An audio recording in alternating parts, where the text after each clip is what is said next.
할렐루야. 오늘 성경 통독 제37일째입니다. 오늘은 시편 36편에서 40편까지 함께 살펴보도록 하겠습니다.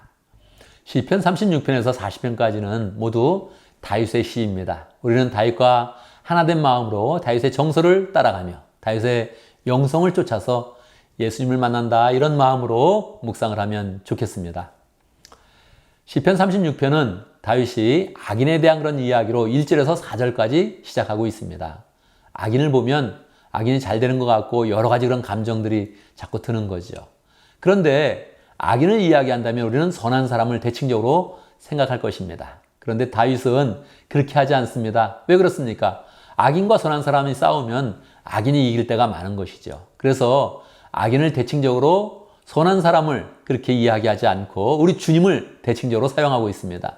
5절, 주님은 주님의 한결같은 사랑은 하늘에 가득 차 있고 주님의 미쁘심은 궁창에 사무쳐 있습니다. 그렇게 이야기하면서 주님을 대칭적으로 사용하는 것입니다. 그래서 그 이후로 계속 주님의 의로우심을 이야기하면서 결국 악인의 결말을 거기서 보고 있습니다. 우리도 우리의 그런 그 마음 가운데 악인에 대한 피해의식보다도 주님을 의지하는 그런 가운데 우리의 그런 인생을 또 신앙으로 온전히 세워가면 좋겠습니다. 37편의 그런 내용도 악인에 대한 그런 내용이죠. 근데 재미있게도 37편과 거꾸로 73편은 모두 악인에 대한 그런 이야기를 하면서 악인의 그런 그 모습들을 보면서 우리가 어떤 마음을 가져야 되는지 시편이 노래하고 있습니다.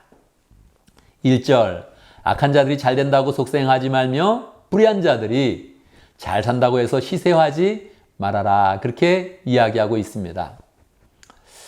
여러분, 악인이 잘 될 때 시세하는 그런 그 마음이 있습니까? 있지요. 그 감정을 그대로 다윗이 노래하는 거예요. 그렇다면 악인의 그런 결말은 무엇입니까? 38절, 범죄자들은 함께 멸망할 것이니 악한 자들은 미래가 없다. 그렇게 선언하고 있습니다. 결국 악한 자들이 잘 되는 것 같아도 그 미래는 멸망의 길 외에는 다른 길이 없는 것입니다. 그래서 39절에 보면 의인의 구원은 주님께로부터 오며 주님이 그들의 피난처가 되신다. 결국 우리는 의인이 되어서 주님을 의지하면서 주님을 피난처로 삼아서 이 세상 가운데서 우리는 승리하는 그런 삶을 살아야겠습니다. 38편의 그런 내용을 보면 1절에서 이렇게 시작합니다. 주님의 분노로 나를 책망하지 마시고 주님의 진노로 나를 벌하지 말아 주십시오. 우리가 이 내용을 보면 어떤 생각을 합니까? 다윗이 뭔가 잘못을 했나 보다. 하나님께 용서받지 못, 하나님께 책망받을 그런 그 일을 했나 보다. 그렇게 생각을 하겠죠. 맞을 겁니다. 다윗은 잘못한 일이 있겠지요. 우리도 잘못한 일을 우리 삶 속에서 하지 않습니까? 그런데 다윗은 자기의 그런 감정에 충실한 것이 아니라 자기의 그런 감정을 영성으로 끌어올려서 예수님의 마음을 가졌던 것입니다. 14절, 참으로 나는 듣지 못하는 사람처럼 되었고 항변할 말이 없는 사람처럼 되었습니다. 이것은 무슨 이야기를 할까요? 37절과 38절은 특별히 예수님께서 마지막에 공생의 사역 가운데 유대인들에게 잡혀서 재판받는 그런 내용을 노래하고 있는 것입니다. 다윗은 자기의 상황 가운데 계속 영적으로 충만할 때마다 예수님에 대한 그런 노래를 불쑥불쑥 하는 것입니다.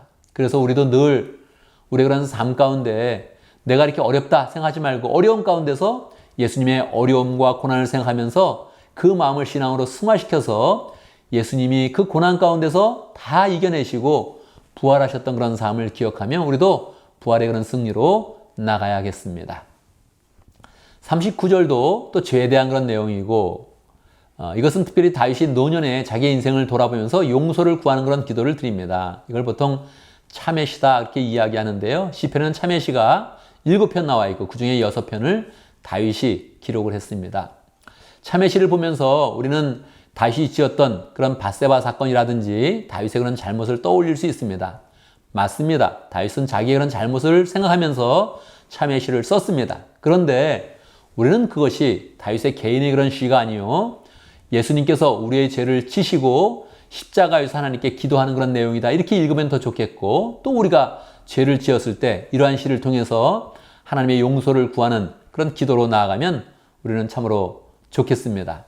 그래서 이것을 다윗의 개인적인 그런 그 부분을 자꾸 보지 말고 항상 예수님과 우리를 함께 생각하면서 우리가 죄를 지어서도 용서를 구하는 그런 기도를 드릴 때 이미 예수님이 십자가를 통해서 우리의 모든 죄를 용서하셨으니 우리의 죄는 다 용서함 받고 깨끗함을 입는다. 이렇게 마음을 먹으면 좋겠습니다.